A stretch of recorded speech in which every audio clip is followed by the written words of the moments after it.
বেতন ভাতা বৃদ্ধি সহ ৩ দফা দাবিতে দশম দিনের মতো কেন্দ্রীয় শহীদ মিনারে অবস্থান কর্মসূচি পালন করছেন এমপিওভুক্ত শিক্ষক কর্মচারীরা। সেখানে আছেন সহকর্মী সামদানি প্রত্যয়। সরাসরি চলে যাচ্ছি তার কাছে।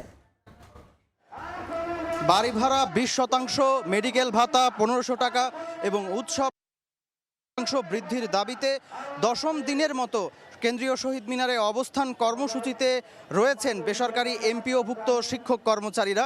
আমরা দেখতে পাচ্ছি দেশের বিভিন্ন প্রান্ত থেকে প্রতিদিনের মতো আজও শিক্ষকরা কেন্দ্রীয় শহীদ মিনারে এসে জড়ো হচ্ছেন।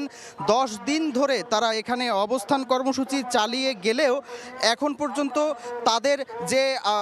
তাদের যে উৎসাহ, তাদের যে উদ্দীপনা, সেটিতে কোনো কমতি নেই। গতকাল তারা মহাসমাবেশের ডাক দিয়েছিলেন, গতকাল তারা মহাসমাবেশ করেছেন। সেই মহাসমাবেশে বিভিন্ন রাজনৈতিক দলের নেতৃবৃন্দ এসেছিলেন। সকালে বিএনপির যুগ্ম মহাসচিব শহীদুদ্দিন চৌধুরী এনিও এসেছিলেন। এরপর বিকেলে বাংলাদেশ ইসলামী আন্দোলনের নেতৃবৃন্দ এসেছিলেন।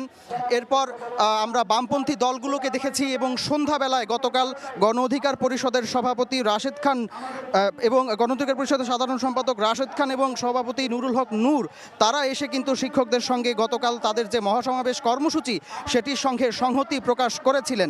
একই সঙ্গে আমরা আরেকটু বলতে চাই যে আজ যখন আমরা এখানে এসেছি আমরা দেখতে পেয়েছি শিক্ষকরা তাদের অবস্থান কর্মসূচি চালিয়ে যাওয়ার ব্যাপারে আরও দৃঢ় অবস্থান ব্যক্ত করেছেন। যখন রাজনৈতিক দলগুলো তাদের সঙ্গে ঐক্যবদ্ধ এবং তাদের আন্দোলনের ন্যায্যতা দেওয়ার কথা জানিয়েছেন, তারপর থেকেই কিন্তু শিক্ষকদের আন্দোলন আরও অনেক বেশি দৃঢ় হয়েছে।